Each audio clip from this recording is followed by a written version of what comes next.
get to this story here. Atlanta home flipping fraud. A black woman claimed they were tricked.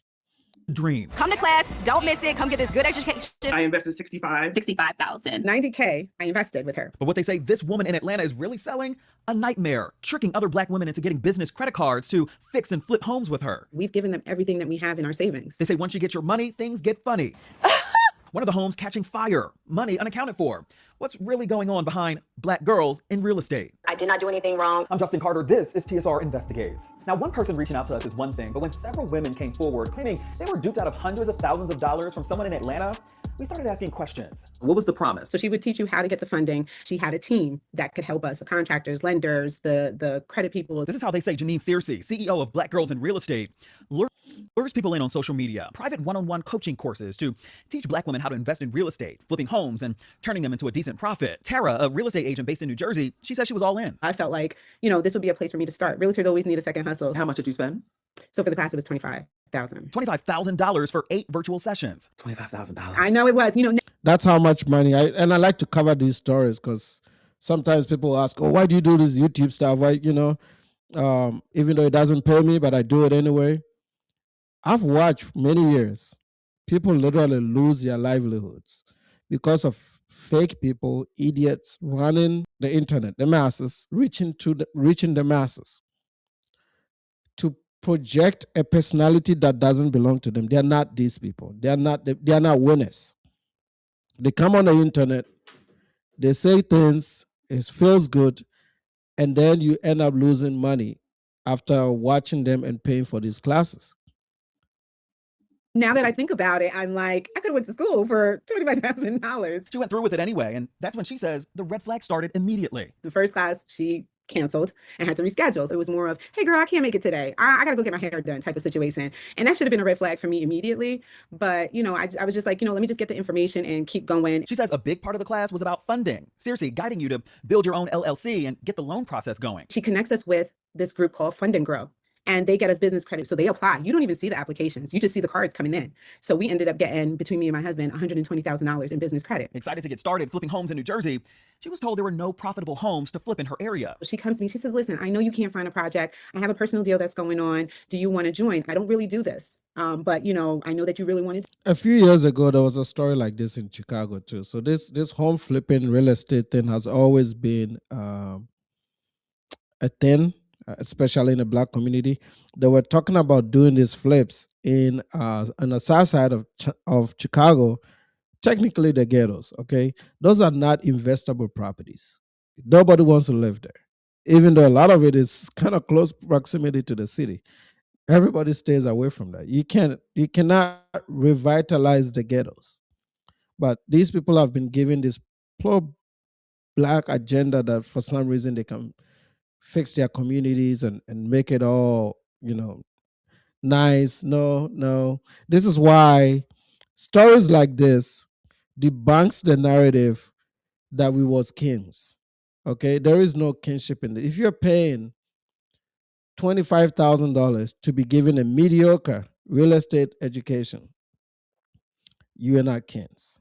Okay, normal people don't even think like that. It's interesting how much credit people want to take for things that are perceived to have been done by their ancestors. But then in real life, when you look at how these people live, there is no build talent in today's black community. There is no build talent. Construction, no, there isn't. With all these Trump deportations, you would think these guys will capitalize on this. They haven't. What has happened, and I see it in my neighborhood because everything is being built right in my eyes. I'm seeing this as we go. This community, we're probably one of the first, like maybe 3 or 4 houses that was built here. So everything that has been built around me, I can see it on the daily. And when I look outside, what I've noticed for the last 6 months is it's slowed down. People are buying. You go to the leasing office, people are buying. People are doing contracts. Because it says the land is sold, so I see the sold signs. But the buildings are taking longer to construct. It takes on average 6 to 8 months to build in Texas, in North Texas. It's taking them longer after they deported these guys. And the reason it's taking them longer is they haven't been able to find the talent to replace these people. So the builders are just working with what they got, which is slowing down the build time and is making the homes even more expensive. These homes are $50,000 more than I paid. And we've not even been here, only a few months. So you're going to start seeing that with all these deportations, these black folks are not going to take advantage of it. It's just all talk. They're on the internet. It's running away from responsibility instead of building the talent to make this possible. They don't want to. It feels good to talk good, but when it comes to really waking up at 5 in the morning, like these amigos wake up and getting ready and going to a job and doing it with pride, 12-hour shifts. Nah, ninjas are not gonna do that. I've lived here long enough. I know it's not gonna happen. It's all talk. They can send back all these immigrants, and these dudes are not even gonna take advantage of it. Do this. It was a $1.2 million build here on Claremont Terrace in Atlanta. You're in New Jersey. Did you want to invest in properties in Atlanta, or that was just what was offered to you? That was what was offered. Of course, I would love to invest more where I was, but what I've sent her, she just was like, that's not worth it. The profits is too close. It's too tight. It's not worth it. She agrees to go in on the project, $90,000. Searcy and her business partner, Tyler Williams, they put up $1.1 million through their own individual LLCs. I wire transferred from all those credit cards to multiple different accounts. That should have been another red flag. She says that 2 other women whom she never met, they were also stakeholders on the project. I went down there and I went to go visit the site without her. It was nothing done. It looked like it wasn't even touched. That was in March 2024. In their contract, the property was to be renovated and sold within about 6 months. They guaranteed Tara a 200% return too. Her $90,000 original investment plus a $90,000 profit when it was sold. She was like, oh, we had some issues with structural. We signed in March. This was June. So we were like, you didn't even tell us like what the situation. She was like, it's not a big deal, but it's an additional $20,000 or something that they had to pay. She paid for the back door, about $7,000, but that's all she could do. We're out of money. We are totally out of money. By this point, over a year goes by. It's May 2025. She wanted out of the deal altogether, but she says Searcy refused and has yet to pay her back. And remember, she did take out a business credit line for this. This is one of the houses. October 2024, months into the flip, it burned down. I don't want to go all the way up in this thing because I definitely don't want to fall in. I mean, you can see it is completely I cannot believe it. When the house did burn down, was it a mysterious fire? Did you feel like there was something going on with it? She said on her own Facebook, her live on Facebook on that day, it burned for 6 hours and nobody saw it. But you can see in the video that she's doing, there's a house right next door. We did get a hold of the fire incident report. Fire investigators, they were called to the scene, but the cause, it was listed as undetermined. McClinton, she was a stakeholder on the project too, and says it wasn't adding up. And they sold a property in May, and they didn't even tell us they sold the land for $800,000. And they had got a check, so we asked for documentation. They said they didn't get all the check from the insurance. I said, well, can you send me over the document as to why they didn't send over the full amount? So these people do these things to themselves, right? It's very easy to amplify the small stories you hear. The Somali stuff is deep, though. I won't lie. But, like Frank Zanu will say, welcome to the black world.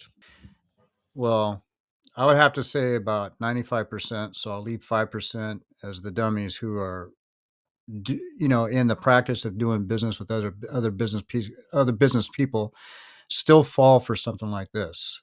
The other 95% would never deal with somebody like this because they know right off the top, especially if they're into real estate in any capacity, that this sounds too good to be true.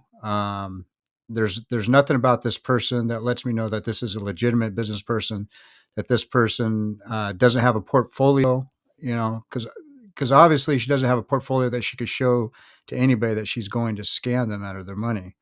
And the other big red flag, like the lady said in the interview, it should have been a red flag, opening up a business account with a business credit card. And paying out that way, it just seems like, okay, I'm going to pay you some money for an investment that I'm interested in, but yet my interest rate on this business credit card is going to be well over 30%. So any smart business person would know that this is a bad deal. And it doesn't make any sense to do. 200% is crazy, man. Like every bank would jump on it if those returns were possible. True. Very true.